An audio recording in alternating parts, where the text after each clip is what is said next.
네, 안녕하십니까. 세상의 기의 심리학자 김태형입니다. 예, 민플러스 교육원 원장 김장호입니다. 네. 네, 새해 처음인가요? 처음에 아, 반갑습니다. 새해 복 네, 많이 받으십시오. 좀 늦은 감이 있는데, 네. 새해 인사를 지금 하는 것은, 그렇죠. 뭐, 윤석열이가 2월 달 들어서 새해 기자회견을 처음 했잖아요. 네. 거기에 비하면 우리가 빠른 거죠. 그렇죠.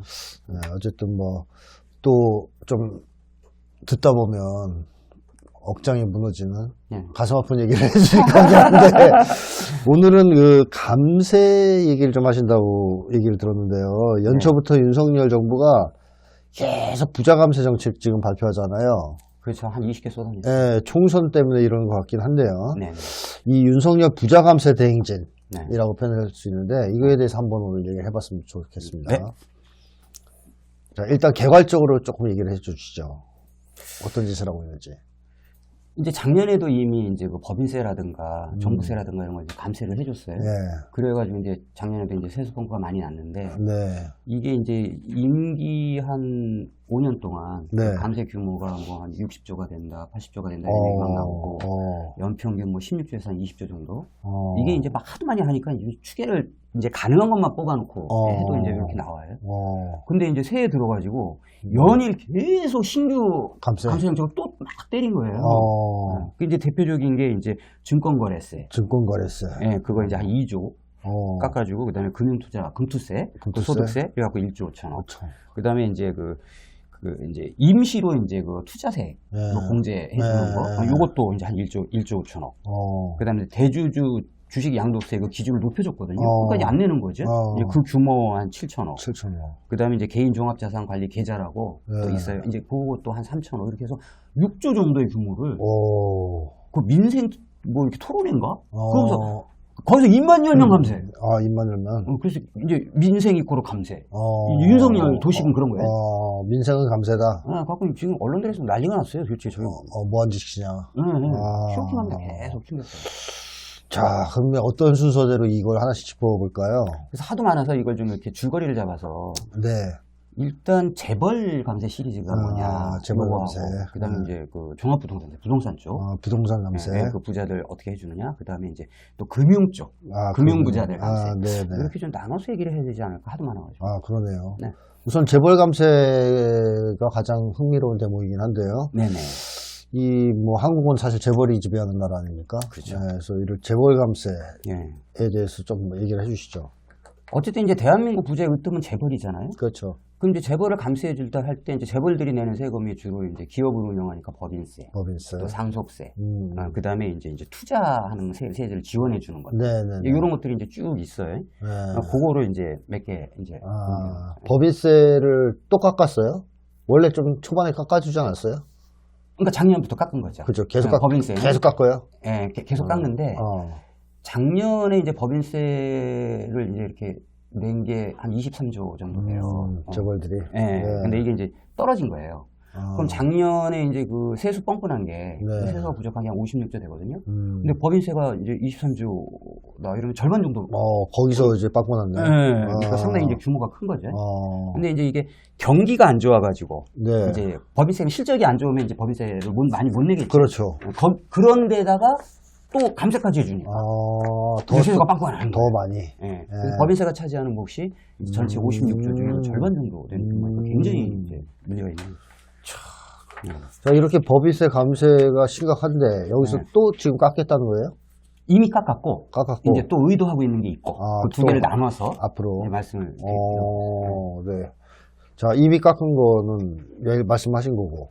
아니 이제 그 약간 구체적으로 봐서 이제 법인세를 이렇게 구간을 정해서 낸단 말이에요. 그러니까 예를 들어서 어떤 기업이 2억 원 밖에 못 벌었어. 그러면은 그 세율이 법인세 세율이 10%예요. 근데 이제 2억에서 한 200억 사이를 벌었어. 그러면 이제 세율이 20%예요. 그 다음에 이제 비슷하게. 200억에서 한 3천억 벌었어. 이렇게 되면 이제 그 22%. 그다음에 3천억 이상을 벌었다. 그러면 이제 25%. 이제 이렇게 내주는데 윤석열이 이게 싫은 거야. 왜요? 이제 법인세를 깎아야 되니까. 깎아야 되니까. 네, 그래갖고 이제 윤석열이 이제 처음에 한 얘기가 뭐냐면은, 그 3천억 이상의 25% 내는 거, 요걸 없애버리자, 이렇게 된 구간을. 제일 위에 있는 꼭대기 구간을. 네, 그걸 없애버리자. 그러니까 막 난리가 났죠. 막, 부자 감세, 재벌 감세 하자는 거냐? 라고 난리가 났어요. 그러니까 이제, 타협을 한 거예요. 그래가지고 이제 위에 있는 3천억 이상의 25%는 없애지는 못하고 각 구간별로 1%씩 깎아준 거예요. 그래가지고 이제 구간별로 2억 이하는 뭐 이제 9%, 그다음 구간은 19%, 그다음에 21%, 24%. 그래서 그 1%씩 깎은 게 이제 법인세 감세로 이제 드러난 거죠. 그래서 빵꾸가 이렇게 크게 났다는 거죠. 그렇죠. 근데 여기 앞으로는 어떻게 할 것 같아요? 이거 그냥 유지하는 겁니까? 근데 여기서 또 더 저지를 것 같습니까? 이제 또 저지를 건데. 네. 이제 그 지난번에 작년에 이제 나온 것만 해서 조금 더 보면 그 3천억 이상을 이제 재벌일 거 아니에요. 그렇죠. 수익이. 그러면 그게 기업 숫자로 따지면 152개 정도 돼요. 그럼 이 152개의 기업이 어느 정도를 내냐? 41조 법인세를 내거든요. 네. 그럼 이제 사람들이 41조 내면 많이 내. 이제 이렇게 생각할 수 있잖아요. 네. 근데 그걸 깎아줬다는 얘기는 뭐예요? 오히려 감세 혜택이 152기업에 집중됐다는 이렇게 해석을 해야 되는 거예요. 많이 냈다가 중요한 게 아니라 재벌들을 많이 엄청나게 도와줬다. 네, 그래서 그 152기업이라는 게 이제 전체 법인 기업들 중에서 0.02%밖에 안 되는데 이게 민생이군요. 네. 그러면 기생이라 해야지. 그렇죠. 재생이든가. 그렇죠. 재벌을 챙기는 거니까. 기생감세. 기생감세. 그게 맞네. 아니면 키워드 좋습니다. 재생감세. 네, 오늘 이제 개념 하나 나오는. 민생이 아니죠. 네. 이런 짓거리를 해놓고 앞으로 또 더 사고 치려고 하는 거 아니에요? 그래가지고 이제 지금 이제 작년에는 그 기재부 장관이 추경을 했잖아요. 네네. 근데 이제 올해 바뀌었잖아요. 바뀌었어요. 누구로 바뀌었어요? 이제 대통령실에 있던 이제 최상목으로 바뀌었단 말이에요. 최상목이. 최상목 이름도 얘가 이제 기재부 장관으로 왔잖아요. 이름도 이상하네. 얘도 검사 출신이에요? 잘 모르겠는데. 그래요? 네. 하여튼 나쁜 놈이겠죠, 뭐. 그렇죠. 윤석열 정부에서 임명됐으니까.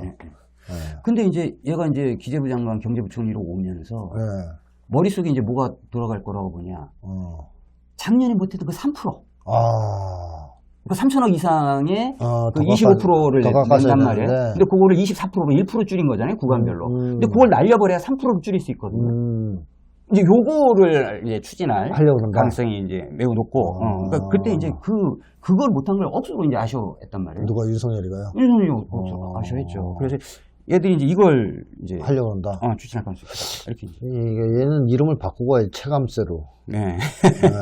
최상목이 아니라. 예. 그러니까 이 재벌들이 윤석열하고 술 마시는 이유가 있어요. 그럼요. 그죠? 예. 신발에 뭐 술 따라줘서 먹겠다는 얘기도 있는데. 그렇죠. 먹겠네. 이렇게 깎아주는데. 예. 아이고, 떡볶이 집도 가고요. 그래서 이제 작년에 그 법인세 그 깎아준 게 뭐 6천억이냐, 1조냐, 뭐 이런 얘기가 막 나오는데, 여기서 3%를 깎아줘 버리면. 그러니까요. 이제 뭐 한 2조, 3조 이렇게 가면. 아유, 떡볶이 먹지 가서. 가서 줄 서더니. 야, 와서 줄 서서 떡볶이 좀 같이 먹어. 그러면. 뚜적거리고 그러면 안 됩니다. 거의. 그렇죠. 열심히 먹어야 돼. 깎아주는데 이렇게. 다리 척하게 이상하게 하고요. 재벌들이 윤석열한테 이렇게 알랑알랑거리면서 한 게 있네요, 다. 그럼요. 그 앞에서 조금 굴욕을 감수하면 떼돈을 버는 거 아니에요. 그래서 윤석열은 그 법인세 못 깎고 환장했어요. 이 새끼는 윤석열이는 그 재벌들 앞에 놓고선 떡볶이 이렇게 시전하고 뒤에 세워놓고 술 마실 때 어이 마셔 이러면서 막 호기고 그렇죠. 이걸 하고 싶어하는 거거든요. 그러니까 세금 깎아주는 게 그 이유도 있을 수 있어요. 그렇죠. 진짜 골치 아프네요. 이제 관리하는 거죠. 네네네. 그리고 이제 가서 이제 수사해가지고 코 걸고 또 관리하고. 맞습니다. 자, 이 어떤 사람들은 우리나라 법인세가 너무 비싸다 이런 얘기를 한 사람들이 있는데 어떻게 생각하십니까? 그러면은 이제 비교를 해보면 되죠. 네. 이제 그 월급쟁이들은 근로소득세를 내죠. 네. 그 다음에 이제 자영업자나 개인사업자는 종합소득세를 내죠. 네, 맞습니다. 기업은 법인세를 낸다. 네네네. 자, 그러면은 이 개인사업자 같은 경우 이제 얼마를 내냐? 그럼 자기가 이제 벌이가 한 1,400만 원에서 5천만 원을 벌었다고 쳐요. 네. 요 구간의 종합소득세 있잖아요. 네. 개인사업자는 종합소득세니까 그게 15%예요. 15%. 그럼 아까 제가 과세 구간에서 2억 이하의 이익을 얻는 데는 얼마나 됐어요? 아까 10%였는데 9%를 깎아줬다고. 깎아줬다. 근데 종합소득세는 자영업자가 하는 게 15%예요. 누가 더 많이 내요? 야, 제가 자영업자입니다. 그죠? 네, 종합소득세 내는 사람이에요. 그죠? 그러니까 재벌보다 훨씬 많이 내는 거예요. 내가 재벌보다 더 많이 뜯기는 거네. 네. 그럼 이건 밑에 구간이고, 이제 위에 구간을 보자고요. 네. 그럼 위에 구간이면은 이제 한 10억 원 정도 번다. 뭐 자영업자 뭐 10억 원 벌어보지 못했죠. 그러니까 세금을 그렇게 못 내죠. 근데 이제 어떤 사람이 이제 10억 원을 벌었어요. 그럼 이 사람 세금이 45%네요. 45%. 네. 그런데 아까 그 최고 세율 3천억 이상 네. 그 사람이 25%인데 그것도 거기서 24% 내잖아요. 네. 누가 더 많이 내요? 이야, 전세가 비싸는 건 말이 안 돼요. 자영업자가 봉이네, 봉. 그거 딱 비교해보면 나오잖아요. 아, 그러려면 다 깎아주던가, 자영업자도. 에이, 그런 짓은 안 하지. 이제 안 하겠지만. 그치, 네. 아니, 말이 그렇게 나올 수밖에 없잖아요. 논리적으로 보면, 그쵸. 야, 재벌 깎아줄 거면 뭐 자영업자도 깎아주고, 근로소득세도 깎아주고, 다 깎아주면 차라리, 널 감세 대통령이라 불러주마. 이게 가능한데. 아, 이거 감세 자꾸 이거 막 스팀을 넣으실 것 같아요. 스팀을 걱정되면. 재벌 막 깎아준다. 그 상속세도 감세하잖아요. 상속세 감세. 이재용이가 이거 편법으로 이거 한 거 아니에요? 이재용이 그 편법 불법 승계. 그거 이번에 다 무죄 나왔잖아요. 다 무죄 때려준 말도 안 되는 거죠. 무죄 때려준 거 아니에요? 다 무죄 때렸죠. 떡볶이 먹은 보람 있어. 그렇죠. 진짜. 뇌물, 배임, 주가 조작, 회계 조작 전부 무죄. 아유, 네. 걱정만 나. 자, 이렇게 상속세도 감세를 한다는 거예요? 이제 재벌에서 제일 사람들이 이제 우리 민심을 이제 들끓게 하는 게 이제 상속세인데요. 네, 이 상속세를 이제 깎아주겠다고 한 거예요. 깎아주겠다.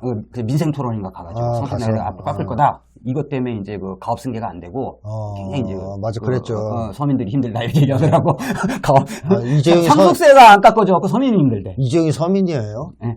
아니 결과적으로 그렇다. 이제 이런 이제 논리를 많이 쓰는데. 재밌어, 윤석열. 이렇게 하면 어느 정도 세수 감소가 있냐면 1조 2천만 원 정도, 그 정도가 이제 세수가 이제 줄어들게 되는 게 예측이 돼요. 근데 이제 상속세를 깎아주는 그 논리가 아주 기가 막혀요. 뭐라 그럽니까? 이제 윤석열이 뭐라고 했냐면은 지난번에 뭐 상생금융, 뭐 기회의 사다리, 약간 이제 이렇게 토론을 했어요. 토론을 했는데 그 유튜버 중에 그 유명한 그 슈카월드라고 하는 그 유명한 유튜버가 있어요. 슈카월드? 예. 그 이제 아주 그 박식하고 인기 좋고 이런 사람인데 이 양반이 그 민생 토론에 간 거예요. 그 손을 바짝 들고 이제 이런 거죠. 그 이제 우리나라의 그 대주주들이 사익을 추구하면서 주가를 자꾸 떨어뜨려서 코리아 디스카운트라는 게 자꾸 생기는데 이런 그 재벌의 그 지배 구조나 사익 추구 이런 건 이제 문제가 아닙니까? 라고 이제 비판을 딱 윤석열한테 한 거예요. 그러니까 이제 윤석열이 대답을 딱 뭐라고 하냐. 그래, 주가가 올라야 이 소액주주자들이 사는데 이렇게 하는 거죠. 그런데 상속세를 많이 내면 그 저기 그 대주주들이 그 주가를 올리려고 하겠냐? 주가가 오르면 상속세를 많이 낸다는 거예요. 그래서 상속세를 많이 안 내려고 주가를 떨어뜨린다는 거예요.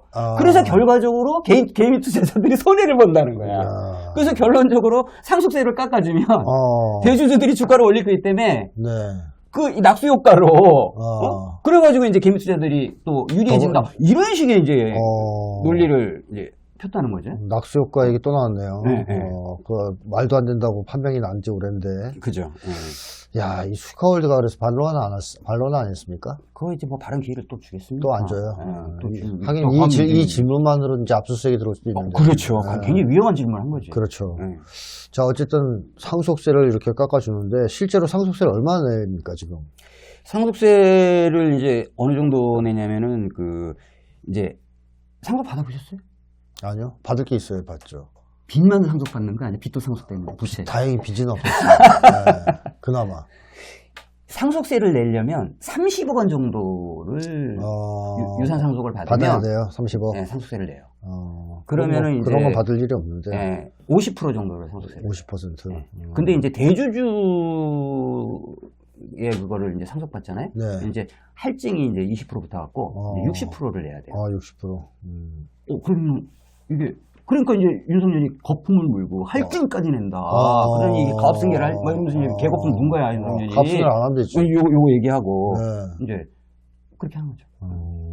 근데 이게 많은 거예요, 이게 많은 거냐 이런 거죠. 이게? 근데 우리나라의 상속세를 볼 때는 이 명목세율이 아니고 명목세율은 이제 할증하면 60%, 이제 보통은 이제 50%, 그러니까 30억 원 이상 중에서 이렇게 하는데 실효세율은 18%밖에 안 돼. 얼마 안 되네. 그래서 이제 이것저것 뭐 과세 구간 정하고 방법 정하고 특히 공제. 이 공제까지 다 하면 실제로는 18%밖에 안 낸다. 18%밖에. 그래서 이제 우리가 상속세 얘기할 때 실효세율을 얘기해야지. 그 명목세율하고 얘기하는 건 사기치는 거네. 사기치는 거죠. 실효세율로 얘기를 안 한다. 자, 근데 이렇게 상속세 많이 걷어야 그 가업승계를 못하게 막을 수 있는 거 아니에요? 재벌 구조를 해체하려면 상속세 많이 때려야 되는 거 아니에요? 우리 입장은 그렇죠. 네. 근데 그게 이제 원래 50% 내야 되는데 어느 식으로 깎느냐 공제를 해주는 거예요. 우리 이제 그 소득 공제 하잖아요, 연말에. 그런 것처럼 상속세가 이제 30억 받았어. 그럼 이제 공제 항목들이 내면 우리도 뭐 이렇게 연말 때 소득 공제, 기초 공제, 인적 공제 막 이러잖아요. 부양 가지고 있으면. 그거와 무조건 5억 일괄 공제. 그러니까 예를 들어 내가 35억을 받았어요. 근데 공제? 5억 공제를 딱 하잖아요? 그럼 이제 30억 밑으로 만약에 내려간단 말이에요? 그럼 이제 상속세 안 내는 거지. 요렇게 되는 식의 이제 공제가 있고, 그 다음에 배우자라고 공제. 아까 가업 승계한다고 공제. 네. 그다음에 같은 집에 살았다고 공제. 그다음에 뭐 금융 이거 상속이면 또 공제. 그 공제한 거 무지하게 많은 거예요. 이거 빼고 그럼 18%. 이제 떡볶이 공제도 생긴 거 아니에요? 그 떡볶이 공제. 떡볶이 같이 먹으면 뭐 10% 공제. 자, 그럼 이렇게 상속세를 계속 감세하는 것은 어떤 문제가 있습니까? 이제 우리나라에 이제 그 아까 30억 이상으로 해서 상속을 받은 사람들이 네. 상속세를 내야 될 입장에서 있는 사람들이 어느 정도냐 숫자로 보면 한 네. 2만 명 정도 돼요. 2만 명, 네. 5천 몇백만 중에서. 네, 2만 명 정도 돼요. 근데 그거를 이제 과세 표준으로 이렇게 하게 되면은 이제 그 내야 될 세금이 한 2만 명이 네. 이제 평균 한 15조 정도 나온단 말이에요. 네. 근데 실제 내는 것은 한 4조 낸단 말이에요. 그러니까 아까 그 실효세율 구체적으로 네. 15조 내야 되는데 4조 내요. 네. 그럼 이게 31% 정도밖에 3분의 1밖에 안 내는 거잖아요. 네. 그러니까 이제 사실은 60% 중에 반밖에 안 되는 거예요. 이게 이제 현실이다. 이게 이제 입증을 해드리는 거지. 실제로 이제 이렇게 하는 거죠. 근데 그거는 과세 표준으로 따질 때고. 네. 실제 자기가 이제 상속재산을 받았어. 네. 이 상속재산 받은 걸 기준으로 하면요. 과세표준 구간정하고 막 이런 거 빼고, 이제 이걸 하면은 실효세율이 18%또 떨어져요. 또 떨어져요. 30%에서 18%또 떨어져요. 그 다음에 상속을 이제 30억을 받든 5억을 받든 전체 상속자가 있을 거 아니에요? 그렇죠. 이 사람들 전체 상속을 기준으로 하면 5%밖에 안 돼요. 2만 명이 내는 상속세가. 이제 이런 것이기 때문에. 원값이다, 사실상. 네, 그렇죠. 그 해외 사례는 어떻습니까? 이 상속세가 세다고 알고 있는데, 북유럽 같은 나라들은 특히. 이제, 스웨덴. 네. 스웨덴 같은 경우에 상속세를 없애버렸어요. 없앴어요. 네, 스웨덴이 이제 상속세를 없앴는데, 대신에 뭐냐면은 이제 자본취득세를 30%를 내게끔 돼 있거든요. 자본취득세. 네, 이제 이게 무슨 얘기냐면, 이제 상속을 받을 때는 받으라 이거예요. 네. 그럼 자기가 이제 대주주로서의 지위는 유지를 하는 거죠. 어. 근데 얘가 상속받은 걸 가지고 어떤 이득을 얻어서 처분을 한다거나 네. 이럴 때 그때 세금을 매기는 거예요. 그러니까 어차피 그래서 상속세는 결과적으로는 세금을 안 매기는 게 아니라 어떤 형태는 세금을 매기는 거예요. 근데 이제 요거를 이제 상속세 안 낸다더라. 뭐 이렇게. 그러니까 실제로 이름을 바꿨지 실질적으로 상속세를 받고 있는 건데. 어떤 형태로는 상속세를 내죠. 근데 그걸 가지고 그렇죠. 남의 나라 뭐 폐지한 나라도 있다 하더라 뭐 이런 식으로. 근데 이제 여기서 이제 윤석열이 이제 상속세를 이제 어떻게 깎으려고 하느냐와 네. 관련해서 이제 아주 그 음모적인 아주 이렇게 이제 준비되는 게 있어요. 이제 상속세를 이제 내는 방식이 이제 유산세라는 방식이 있고 유산세. 유산취득세라는 방식이 있어요. 유산취득세. 그럼 이게 이제 어떤 방식이냐면 우리나라는 유산세예요. 유산세라는 건 뭐냐면 내가 100억을 상속을 받았어. 네. 이 100억에다가 상속세를 매기는 거예요. 계산을 할 때. 근데 이제 우리 둘이 네. 100억을 받았어요. 그래서 50억 받았어요. 이건 유산취득세야. 형제니까. 그래서 자기가 받은 상속분에 대해서 매기는 거예요. 근데 유산세는 전체에 대해서 상속세를 매기는데 이제 100억. 근데 이제 50억이면 50억에다 매기는 거죠. 이걸 유산취득세. 근데 요거로 바꾸겠다는 거예요. 쪼개서 깎아주겠다. 네, 요거를 이제 딱 쪼개는 윤석열이가 진짜 이 윤석열 머리에서 다 나온 건 아닐 테고. 이제 세계적으로 이제 이런 형태도 있으니까 근데 우리나라가 이제 또 많이 내는 것 같거든요. 그래서 유산 방법으로 이제 그 취득 방식, 유산 취득세 방식으로 바꾸려는 거를 이제 준비를 하고 있다고 보면 된다. 온갖 잔머리를 다 굴려서 지금 세금을 그렇죠. 깎아주려고 있다. 법인세를 깎는 방법. 3% 깎자. 이거 3천억 이상 3% 날려. 그다음에 상속세 깎고. 상속세 그 유산 취득 바꿔. 이러면서. 그러니까 그 생각만 하는 것 같아. 하루 종일. 그 윤석열이 하진 않겠죠, 뭐 이제 그 브레인이 하겠죠. 그렇죠. 윤석열 걔는 술 먹는 거밖에 생각이 없을 거예요. 그렇죠. 주류세는 안 깎나? 네? 주류세. 술에다 붙이는 세금. 그러게 그걸 올릴 것 같은데. 올릴까요? 그 임시 투자세 공제도 1년 연장한다 이런 얘기가 나오는데요. 그건 또 무슨 얘기입니까? 이게 이제 요거를 이제 1년 연장하면은 여기서도 세수가 한 또 1조 5천억 또 빵꾸가 나는. 또 날라가요? 이제 이런 문제가 이제 아까 이제 상속세에서도 한 1조 5천억 네. 날라가잖아요. 그러면은 여기 이제 기업들이 투자를 하잖아요. 네. 그 투자를 하는 것을 한시적으로 네.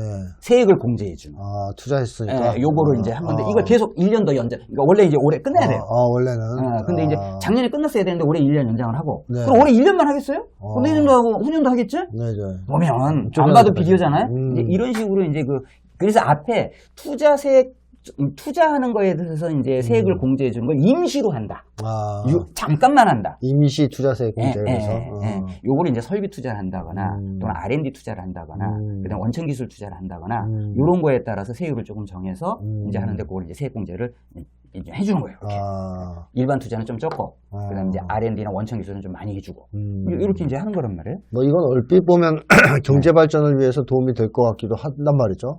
얼핏 보기에는. 근데 그런가요? 얼핏 보기에는 이제 그렇게 될 수 있는데 네, 그런 착한 일을 할 리가 없잖아요. 이제 일반적으로 이제 기업들이 네. 돈을 벌려고 네. 투자를 하는 거는 당연한 거잖아요. 그렇죠. 자기 돈으로 투자를 해야 되잖아요. 근데 거기다가 이제 경기가 안 좋으니까 투자를 해서 네네. 이렇게 하려고 세제를 지원해줘가지고 세금을 깎아주는 거잖아요. 이제 이런 방식을 쓰는 거란 말이에요. 그러니까 이제 원래는 안 해줘야 되는데 그럼 다 그렇게 해주든가. 난 안 해주던데. 그러니까 뭐 학생이 고시 공부하고 취준생 하면 거기도 해주든가. 뭐 이런 거 이제 해야 되는데 이제 기업들 투자를 이제 이렇게 하기 위해서 이제 세금을 막 깎아준단 말이에요. 그러면 이제 문제는 뭐냐면 세금을 깎아주면은 세수가 줄어들 거 아닙니까? 그렇죠. 근데 이걸 감수하고서도 이제 세금을 깎아준 거야. 그럼 기업은 화답을 해야 되잖아요. 그렇죠. 투자를 해야 되잖아요. 네. 투자할까요? 안 하겠죠. 안 하죠. 깎아줘도. 네, 투자가 줄어요. 그럼 하겠다고만 얘기하고 그거 먹고 안 하고 그런 경우가 많이 있어요? 작년에 투자가 줄었어요. 오히려 마이너스로. 투자 줄었어요. 설비 투자나 기술 투자가. 왜냐? 기업들이 봤을 땐 세액 공제는 둘째 치고 투자를 해갖고 이익을 난 근데 불경기인데. 그죠? 불경기인데. 네, 세금 깎아준다고 해서 기업들이 투자를 하는 게 아니라 네네. 이제 경기가 좋고 장사가 잘 되면 세금을 안 깎아줘도 투자를 합니다. 네네. 그러면은 이제 이 정부의 이 감세 정책이라고 하는 것이 실효성이 있냐가요. 그러니까 그냥 퍼주는 거 아니냐. 재벌들한테. 이 얘기를 하는 거죠. 네. 윤석열이가 부자 감세, 그중에서 재벌 감세에 뭐 목숨을 걸고 달려들고 있다. 네. 그래서 재벌들 밑에 이렇게 술상에 앉혀놓고 호령하려고. 그렇죠. 뭐 뒷돈도 좀 받을 수 있겠죠. 그런 건 당연한 거예요. 어쨌든 그런 짓을 하려고 이 짓을 하고 있다. 그 대신 나라 경제는 고돌이 나고 있다. 국가는 이제 나라 국가는 비니까. 그렇게 정리할 수 있겠습니다. 자, 오늘은 여기까지 하겠습니다. 네.